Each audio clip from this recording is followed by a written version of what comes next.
Va. Dios te salve María, llena eres de gracia, el Señor es Gracias, Señor contigo. es contigo, Bendita tú eres bendita entre tú las eres entre todas mujeres las mujeres, y bendito es y el fruto bendito de es el tu fruto de tu vientre. vientre, Jesús. Santa María, Madre de Madre Dios, de Dios, ruega por ruega nosotros por nosotros pecadores, pecadores, ahora y en la hora de de nuestra nuestra muerte. muerte. Amén. Bueno, el otro día vimos la primera parte del séptimo mandamiento, pero hoy viene una parte más divertida, porque es una parte que tiene que ver bastante incluso con el mundo de la política, que a ninguno nos interesa, pero estamos todos pendientes a ver qué pasa por estos mundos de Dios y especialmente por el nuestro. Y más ahora que están las cosas tan entretenidas, ¿no? Entonces, el séptimo mandamiento, después de hablar de los principios generales, habla de, bueno, la vida social y económica, cómo debe ejercerse, es decir, qué principios sustentan la vida social y económica según la doctrina de la Iglesia. Y la doctrina de la Iglesia dice que la vida social y económica se ha de ejercer siempre al servicio del hombre, su integridad, y al servicio de toda la comunidad humana. De forma que el hombre es el autor, el centro y el fin. Nunca podemos perder la perspectiva del hombre, del ser humano. Nunca. Si en la vida económica o social nos olvidamos del ser humano, es algo que nos estamos equivocando de punto a punto. Tiene que estar siempre al servicio del hombre en su integridad, no en darle de comer, sino en ayudarle a ser lo que tiene que ser, a su desarrollo total, que es lo económico, lo físico, lo espiritual, lo cultural, el ocio, el hombre como centro. Cuando el hombre no es más que un objeto o solamente nos preocupamos de que pueda comer todos los días, pues no estamos haciendo las cosas bien. Y entonces, dice, ¿y qué es lo que se opone a la doctrina social de la Iglesia? Los extremismos. A la doctrina social de la Iglesia se oponen, de siempre, por un lado el comunismo. ¿Por qué? Porque el comunismo no considera al hombre como sujeto de derechos.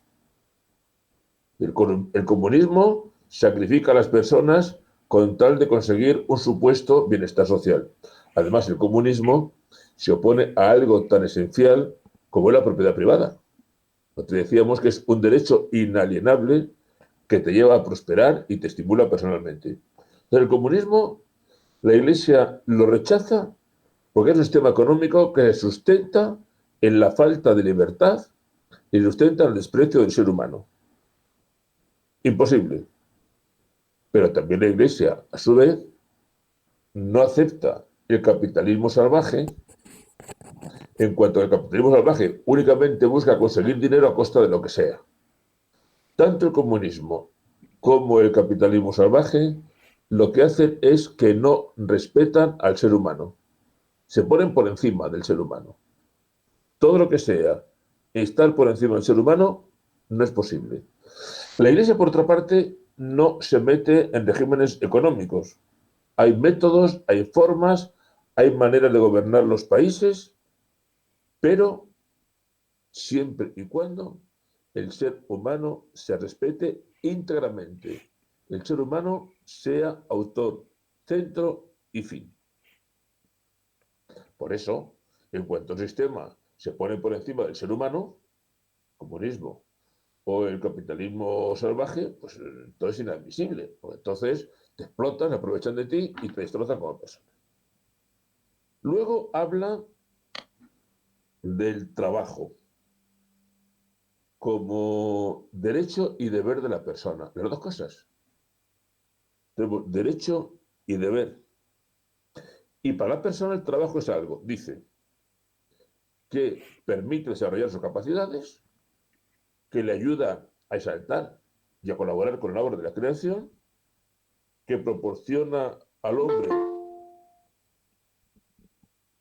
sustento para él y para su familia, y además sirve a la comunidad humana. Y además es un medio de santificación. Por tanto, el trabajo no es una desgracia, es una posibilidad que se te da, un deber y un derecho que te ayuda a desarrollar tus capacidades, que te ayuda, que te hace colaborar con la creación, que te procura tu sustento, colaboras con la humanidad y además te puedes santificar. Es algo claro. Tú en tu trabajo te puedes hacer santo para ti y santo para los demás. Luego hablaremos de muchas cosas.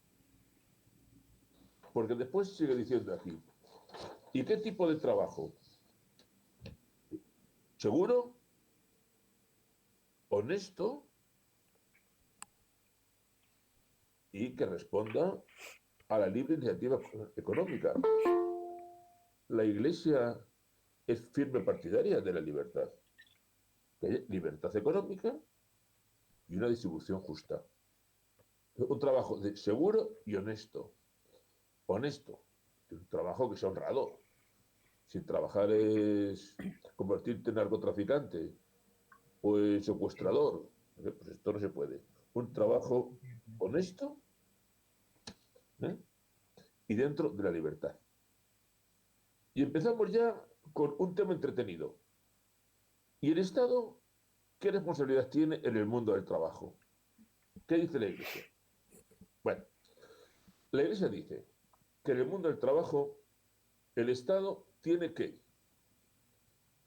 varios puntos, garantizar las libertades individuales.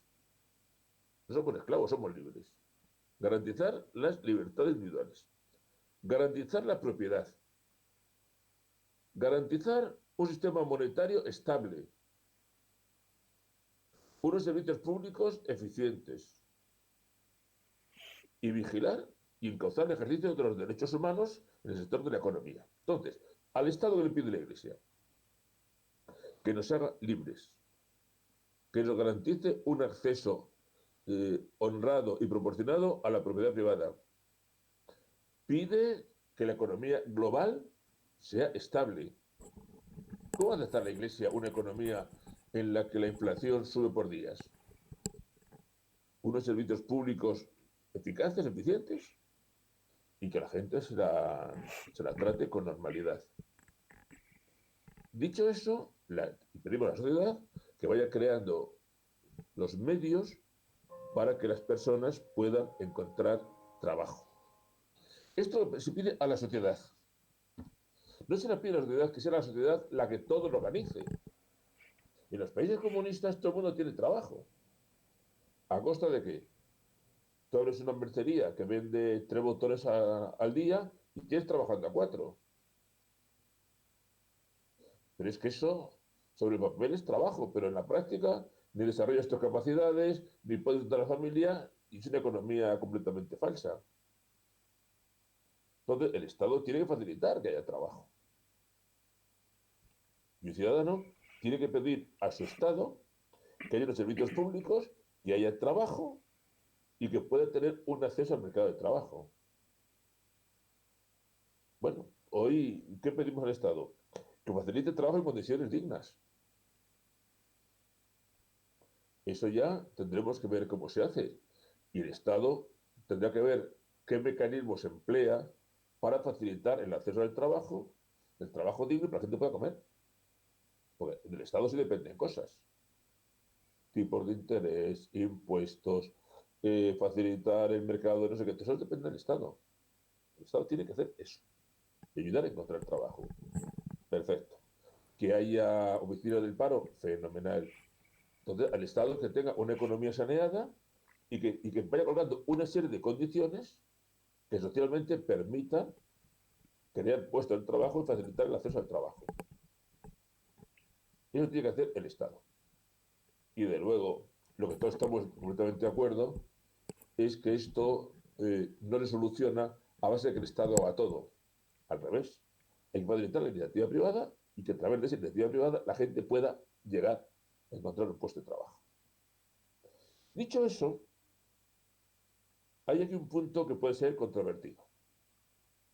Y es cuando dice, ¿qué compete a los dirigentes de empresa? Dice el catecismo, me parece bien, que los empresarios tienen responsabilidad económica y ecológica. Me parece bien. Que no destrocen el medio ambiente y económicamente pueda aquello funcionar. Tiene que considerar el bien de las personas, no solamente aumentar sus ganancias, pero teniendo en cuenta una cosa, que esto es lo que mucha gente no quiere ver, que el empresario necesita ganar dinero. Necesita ganar dinero para mantener la empresa, para hacer inversiones, para crear un puesto de trabajo. Es decir, oiga, es que el empresario quiere ganar dinero, sí señor. Y yo quiero que gane dinero. Pues cuanto más dinero gane, más se puede desarrollar la empresa. Otra cosa será que después, a la hora de dar trabajo, discutamos en qué condiciones. Pero claro, cuando la gente se empeña en que los empresarios, los bancos, las empresas de seguros no tienen que ganar dinero, nos cargamos la economía del país. Porque además hay un punto claro, porque somos pecadores. Uno tiene la tendencia a ganar dinero. Y a mí no me parece mal que gane dinero mientras a mí me repercuta. Y si un empresario tiene una fábrica y gana 5 y él piensa que abriendo otra fábrica va a ganar 10, a mí me parece perfecto, abre otra fábrica y él va a puesto de trabajo. Luego, el empresario tiene responsabilidad económica, ecológica, y tiene que considerar el bien de las personas, pero tiene que tener ganancias. Y yo creo que socialmente a mí me interesa que los bancos tengan ganancias, que las compañías de seguros tengan ganancias, que las empresas tengan ganancias. No me interesa socialmente. Si un banco no tiene ganancias, no puede dar créditos. Y si una compañía de seguros tiene pérdidas, pues me subirán las primas o me ganan sin cubrir mis necesidades. Y si un empresario gana dinero, pues oye, le interesará. Y además el empresario, dentro de esa competencia normal, buscará ganar más dinero y para eso intentará que su empresa dé mejor servicio y tener contentos a los trabajadores para que le rindas. Esto es así de claro. Yo me monto una empresa, me da igual, yo que sé, empresa de reparación de coches. Yo de coche no tengo ni idea. Intentaré dar el mejor servicio al mejor precio para que venga más gente. Intentaré cada día cuidar mejor al cliente, ser más arreglado en los precios para que no vayan a la competencia. Y si vienen más coches, iré contratando gente para que me ayude con los dos coches. Y a mis empleados trataré de pagarlos bien para que no se vayan a otros sitios si merecen la pena. Dirigir lo básico. Esto es lo normal, de actividad económica. Y bueno, la actividad económica, la Iglesia dice que es algo que tiene que partir desde la libertad. O sea, una forma económica según la cual el Estado todo lo hace, siempre será equivocada. Porque somos pecadores, con lo cual, si yo tengo una empresa de coches, voy a trabajar. Y si yo voy a una empresa de coches mecánica, me dice, usted trabaje mucho, trabaje poco, todos los meses se lleva lo mismo, posiblemente trabajaré menos. La actividad económica tiene que tener estímulo. Y el estímulo es la ganancia. A mí me he explicado una vez en economía, no sé. Cuando tú vayas a por carne, tienes que apelar no a la generosidad, sino al egoísmo del carnicero. Dice, usted quiere ganar dinero, ¿verdad? Sí. Pues usted quiere que yo vuelva, debe buena carne y a buen precio. Si no, no vuelvo. Pues usted quiere ganar dinero, ¿verdad? Sí, señor. Sí, señora. Perfecto. Yo le doy a usted dinero, pero yo quiero tener buen servicio. Vamos a entenderlo los dos. Si yo digo, oiga, usted es generoso, ¿verdad que usted me lo va a dar gratis? ¿O baratito? No puede ser. Luego, dentro de reconocer al ser humano,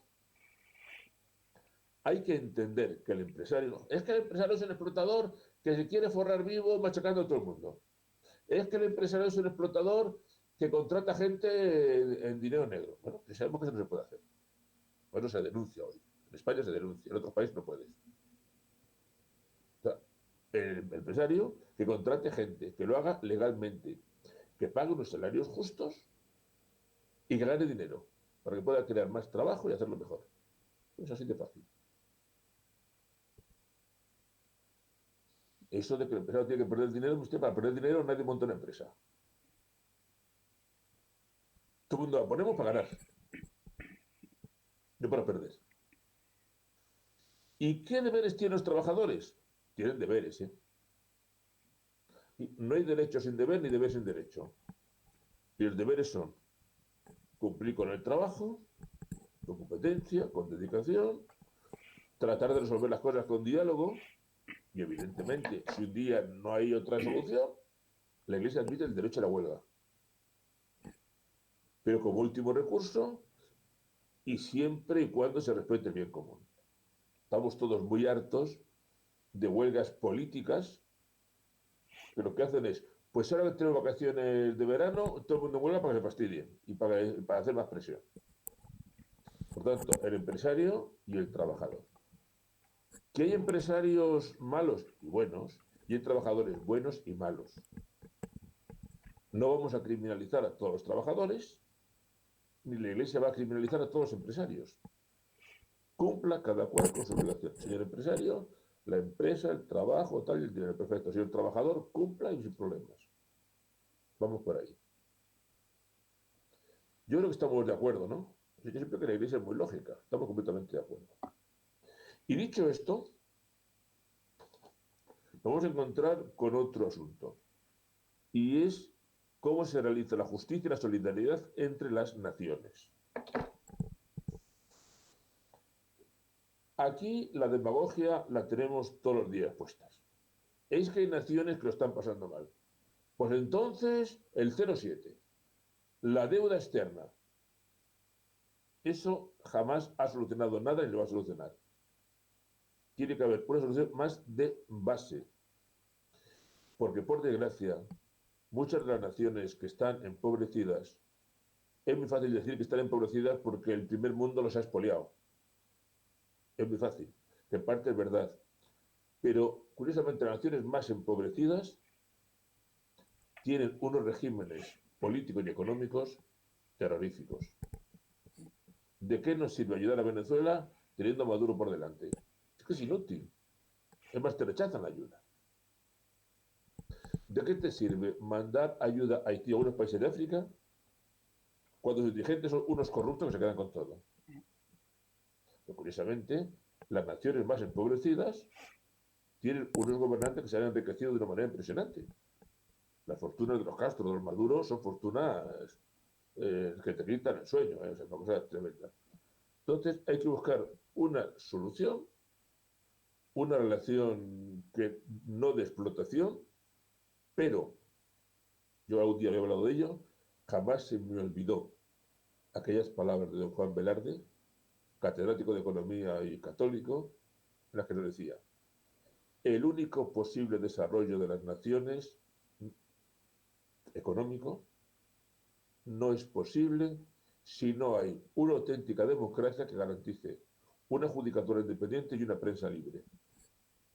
Mientras esto no exista en los países, es inútil tratar de ayudar. Es inútil. Es inútil. Porque encima estos países suelen tener unos gobernantes que se convierten en la voz del pueblo cuando el pueblo hablaría de otra manera. Es más, ¿cuántos países de África la gente de abajo daría algo para que volvieran los colonizadores? Guinea Española, que fue una nación próspera, que fueron los españoles, y ya no queda nada, toda la miseria. Entonces, la justicia y solidaridad hay que hacerla, pero buscar justicia y solidaridad con ese mantra según el cual los Estados Unidos, como son tan ricos, explotan a los pobres y por eso son pobres, eso no funciona. La única manera, insisto, es, de los grandes economistas sensatos, católicos, democracia y justicia libre. Y a partir de ahí hablamos de economía. Porque si no, estamos en manos de unos dirigentes corruptos, que por cierto, la inmensa mayoría de ellos se han formado en colegios y universidades católicas, pero son gobernantes corruptos, corruptos, que hagan lo que hagas. Mira, me contaba un compañero que trabajó mucho en Haití, lo único que en Haití llegó a los pobres fue lo que repartieron las hermanas de Teresa Calcuta. Lo que fue a través del gobierno se quedaron los gobernantes, directamente ellos que se quedaron con todo. Entonces, al final, lo hacemos más pobres. quizás necesiten otra cosa. Necesiten otra cosa. Termino con un par de cosillas para que hablemos. ¿Y los cristianos cómo participan en la vida política y social? Simplemente tratando de que el mundo del trabajo, el mundo de la enseñanza, el mundo de la educación funcione según los valores del Evangelio. Así de fácil. Esa es la posición del cristiano. Y finalmente, esto no lo pierdo, habla el catecismo de los pobres. ¿En qué se inspira el amor a los pobres? El amor a los pobres en la Iglesia se ha inspirado siempre en las obras de misericordia, espirituales y corporales, las dos. ¿Sí? Hablamos mucho del que no tiene para comer, del que no tiene vestido, del que viene en la patera, del pobrecito hambriento de África, pero es que el pobre necesita mucho más que una camiseta que dársela.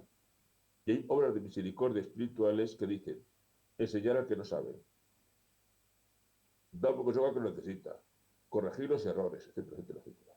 Y eso también es estar con los pobres, es educar, es enseñar, es corregir, es dar buenos consejos y es dar de comer al hambre. Y hoy lo de los buenos consejos se nos ha olvidado. Y lo de corregir a que también se nos ha olvidado. Y parece que con dar bolsas de comida y acoger al pobre migrante que vive en la patera, hemos solucionado lo de estar con los pobres. No es verdad. El pobre necesita a Jesucristo y necesita que se le ayude a salir de su pobreza. En Cáritas, yo aprendí, cuando Cáritas era una cosa seria, que con el pobre lo que se trata no es de tener yo la disculpa para ser bueno. Claro, lo de ser yo bueno es una cosa fantástica, ¿verdad? Al pobre le doy de comer, le hago una tortilla, le pago el recibo de la luz. No, no, no, no está para eso.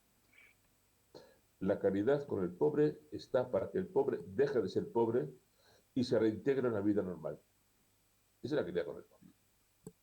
Yo cuando viene un pobre a mí y no tiene para comer, le tengo que dar de comer. Pero muchas veces una caridad malentendida que busca que yo me justifique a mí mismo, lo único que hace es convertir al pobre cada día en más pobre y en más miserable y en la justificación de que me parece que yo soy bueno. Trabajar con el pobre en serio es durísimo. El ejemplo es muy claro. Estando yo de párroco, de párroco no, de colaborador, primera parroquia de Madrid, teníamos a nuestro Rafa, no se me ha olvidado el nombre, que era el pobre oficial. Y el pobre oficial atendía dos parroquias. Porque nosotros teníamos la misa a las horas y la de al lado a las medias. Entonces Rafa era muy sencillo. Llegaba a la parroquia, convocaba en todas las misas y ponía el tenderete. Y entre parroquia y parroquia había un bar en el medio. Entonces él lo tenía calculado. Convulgaba, pedía, iba al bar, tomaba un cuba libre y le daba tiempo a llegar a convulgar y a pedir en la siguiente misa. Claro, después de 5 misas, la cosa era muy complicada. El pobre acababa bastante mal. De hecho, una noche lo atropelló un coche. Cuando estaba toreando coches por la calle, uno lo atropelló, estaba toreando, lo atropelló un coche, en fin. Bueno, pues era una cosa muy divertida con él. Le dimos por muerto, le hicimos un funeral, y los 15 días nos lo encontramos en La Paz. Bueno, la cosa que pasa. ¿Qué dice la gente? Yo entiendo que uno viene, sale de misa, ve al Rafa pidiendo y le da la limosna. Pero cuanta más limosna le damos al Rafa, más se emborracha. Luego, al Rafa, para ayudarle, lo que hacer es ni un céntimo más. Usted viene al despacho Caritas, hablamos, vas a un albergue, buscamos sitios de rehabilitación, te forzamos y tal, y el Rafa gente para allá. Entonces, el amor al pobre significa que yo ese pobre lo quiero integrar para que deje de ser pobre. Yo no quiero tener pobres para que me hagan feliz a mí. Qué bueno sé que haciendo al pobre. Sino ayudar al hermano para que salga de una situación de precariedad y pueda vivir con normalidad. Y eso es lo que a uno le toca. Y para eso están las obras de misericordia, que no solamente hablan de dar de comer, sino de enseñar, de educar, de sacar a la persona hacia adelante. Y esto es lo que nos pide la Iglesia en relación a los pobres. Por eso, cada vez que yo veo el tema de los pobres, solo como cosa material y solo como algo paliativo, pues no me gusta. Porque además el pobre lo primero que necesita es la fe en Jesucristo, conocer a Jesucristo. Aquí parece que la fe es para los ricos y a los pobres no les hace falta nada. Bueno, a los que íbamos, que hemos por la media. Entonces, la Iglesia en economía, ¿qué dice? No me meto en sistemas económicos. Los sistemas radicales, comunismo, capitalismo salvaje, no son admisibles. Porque son sistemas que no respetan al ser humano. Eso no es admisible. Fuera de eso, señores políticos, busquen ustedes la vida. Pero yo sí les voy a pedir que refuercen por crear puestos de trabajo, porque haya trabajo digno, etcétera, etcétera. Claro, luego la gente es como es, no tiene otros valores. Pero yo, usted político, le pido que cada vez haya menos pobres, que haya trabajo, que haya dignidad, que haya libertad. Eso lo pide la Iglesia. Ustedes sabrán después cómo lo hace. A partir de ahí, los dirigentes que creen trabajo, que sean justos con los salarios y que ganen dinero para que creen más trabajo. Y el trabajador, que trabaje, que sea responsable, que cumpla sus horas, que sea honrado. Pues digo, el empresario los habrá muy piratas. Pero hay cada trabajador que también deja mucho que desear, ¿eh? ¿No? Es decir, que si hay un empresario que paga en negro es porque hay un trabajador que cobra en negro, que a lo mejor la necesidad te obliga, pero que se nos pide a todos una honradez. Y luego, de verdad, lo de las naciones. No, es que ayudarse es abrir las puertas para ver a todos los inmigrantes. ¿Qué estamos diciendo? Ayudar a las naciones es que los americanos dejen de robar. ¿Pero qué estamos diciendo? Ayudar a la... ¿Cómo se puede ayudar a Venezuela? Quitando a Maduro del medio, pero está clarísimo. ¿A quién le entra en la cabeza que mientras esté Maduro ahí merece la pena ayudar a Venezuela? ¿Cómo vas a ayudar tú a Cuba estando los Castro? ¿Vas a ayudar tú a Haití? Si son los mismos. A esos países de África Central donde tienen unos gobernantes que están podridos de millones. ¿Se acordáis de las hambrunas de Etiopía, verdad? De las hambrunas. Las mayores fiestas, los mayores dispendios que se hacían en las embajadas eran las embajadas de Etiopía. Y los gobernantes estaban llenos de dinero. No seamos ingenuos. No seamos ingenuos. Y las naciones, además, tienen que ayudar de una manera equilibrada. Porque si ayudamos haciendo que a España vengan todos los días millones de inmigrantes y no somos capaces ni de integrarlos ni de darnos una solución, estamos cargando todo. Pero bueno, esto ya es otra historia. Esto ya es otra historia. No sé si he dicho muchos disparates o la doctrina de la Iglesia en esto es bastante sensata, no lo sé.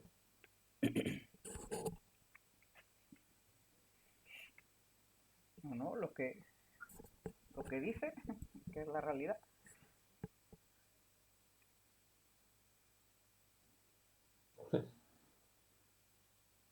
Y es que además por mi casa viene, la mayor parte de la gente que viene es gente que ha tenido que salir huyendo. En concreto tengo una amiga que se estaba intentando conectar antes también, que tuvo que salir, pero vamos, perdieron todo, todo. Desde Venezuela se vino para aquí. Y de hecho, ella decía, vosotros vais por el mismo camino. Y, y realmente a esos países no les merece la... O sea, no les puedes ayudar porque lo que estás haciendo es que se armen los gobiernos. El dinero se queda con ellos.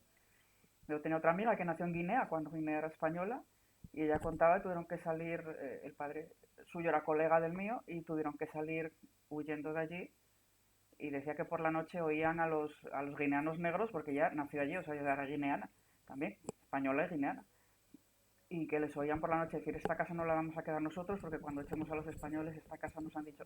¿Qué pasaba? Que les estaban diciendo que cuando echaran a los españoles, que todas las casas se las iban a dar para el pueblo. ¿Qué pasó? Salió España de allí y ya ves, Guinea es una dictadura total y la gente así, en una pobreza terrible. El micro.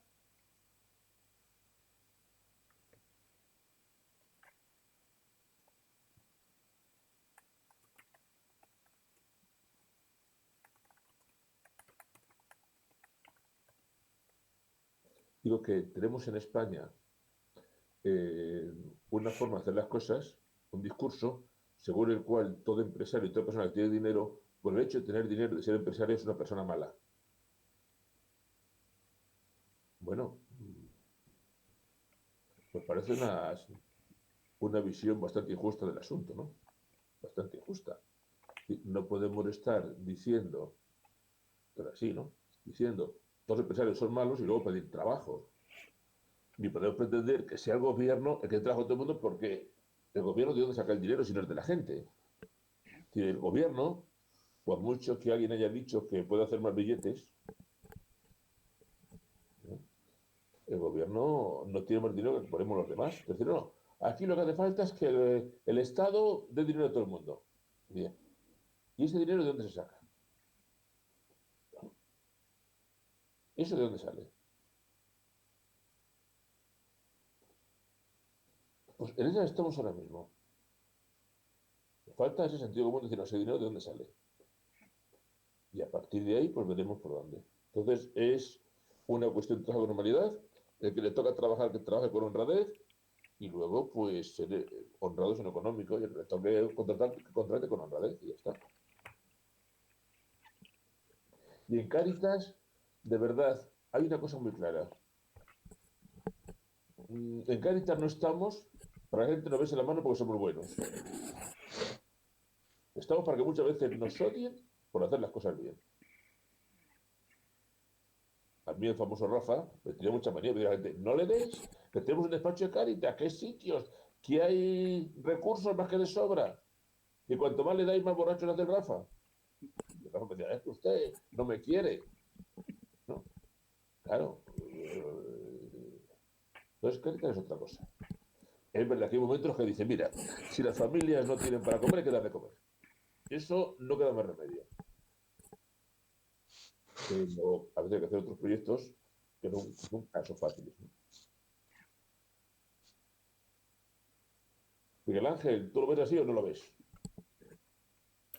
Vamos a ver, sí, lo veo así y me gustó mucho eso que dijiste, que lo antes, que lo mejor que podemos dar también a los pobres es a Jesucristo. Y eso la gente no se suele dar cuenta, porque una vez que tienes a Jesucristo, la vida cambia. Entonces toda esta gente a la que estamos ayudando, bueno, y ahora aquí en el pueblo, pues gracias a Dios no, casi no hay casos a los que ayudar de Cáritas, pero en la ciudad, cuando estuve en la ciudad, sí. La mayoría del dinero que dimos, los años que estuve yo, sirvió para empeorar las cosas de la gente, no, no para ayudarlas.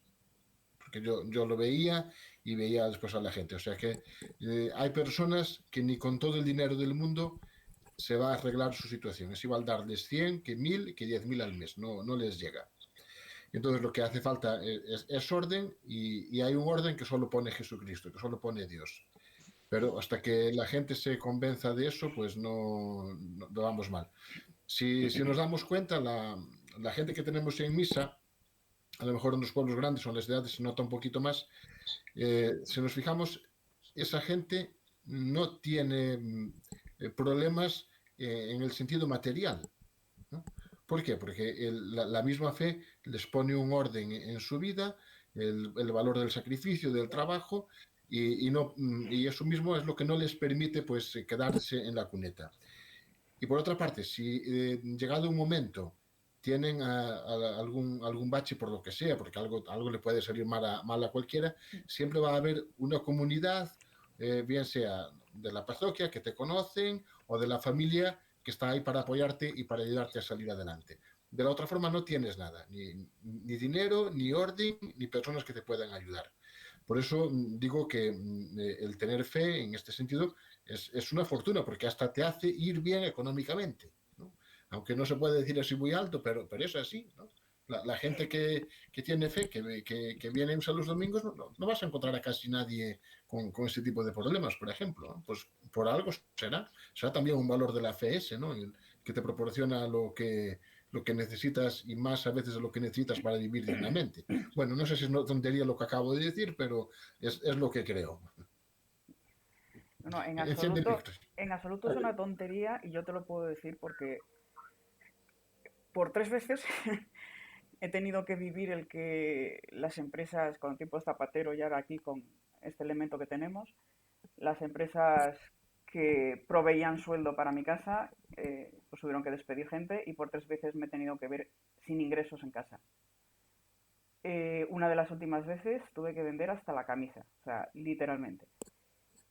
Y bueno, hasta la medalla de la primera comunión empeñé, o sea, imaginaos la situación. Y nunca, jamás, jamás me faltó un techo sobre mi cabeza y comida en el plato. O sea, el Señor proveía, pero a veces al céntimo y de una manera que tú dices, si me lo cuentan antes cuando no estaba llevando una vida de fe, me parecen cuentos chinos. O sea, literalmente, que aparezca gente que no te conoce de nada y te provea la cantidad exacta que necesitas para pagar el alquiler, sin Ya, saberlo. O sea, es absolutamente increíble. Cuando tienes fe, como el Señor, y te abandonas en su mano, claro. Y dices, mira, yo, o sea, hasta ahora lo de multiplicar panes y peces a mí no se me da, es el experto eres tú y los multiplica.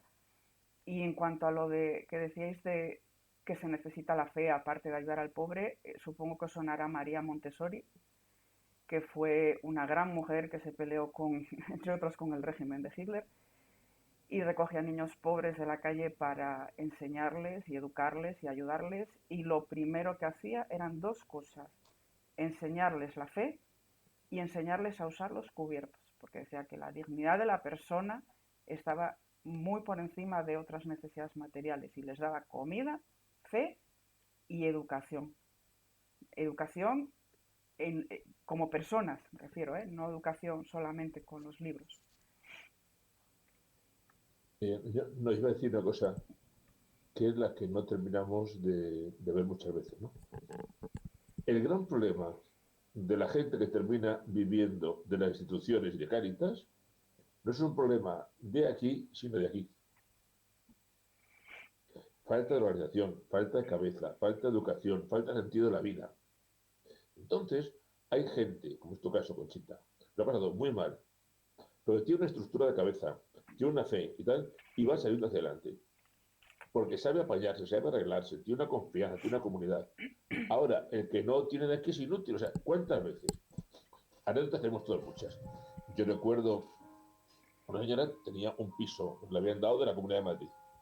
Pagaba al menos si eran 100 euros de hipoteca por un piso de, o sea, 100 y pico, no llegaba a 200 euros de hipoteca. De repente me dice un día que lleva un año sin pagar la hipoteca que la van a echar. ¿Cuánto cobras? Pues mira, me han sido de 300 euros. Pero claro, la comida, el teléfono, vamos a ver. Cualquier persona que tiene sentido común dice, yo lo primero que pago es la casa. Lo primero.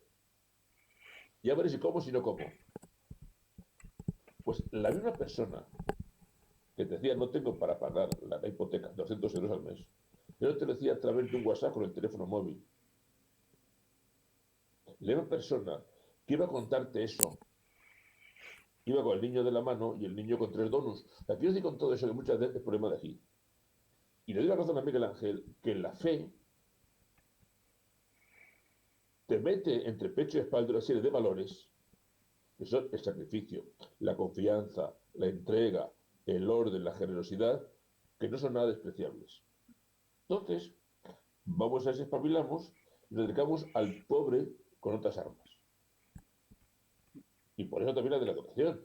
En Madrid, el primer economato que abrió Cáritas, lo abrimos nosotros en la parroquia, que era un sistema muy bonito porque la gente no la da la comida gratis, sino que la gente paga una pequeña cantidad, pero tenían que pagar algo.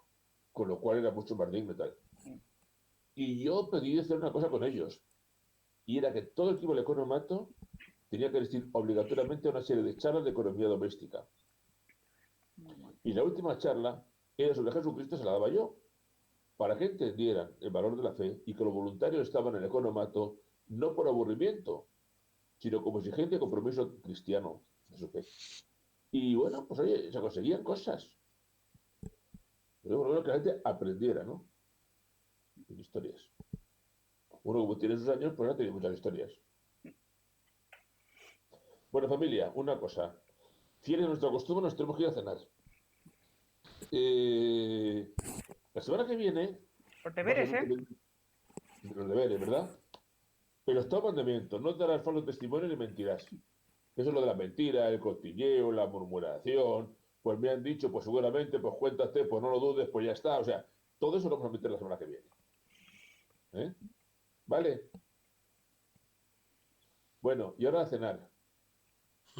Que cenéis bien y que os abriguéis, porque dicen que lo mismo mañana se puede nevar, ¿eh? Esta cosa está muy seria.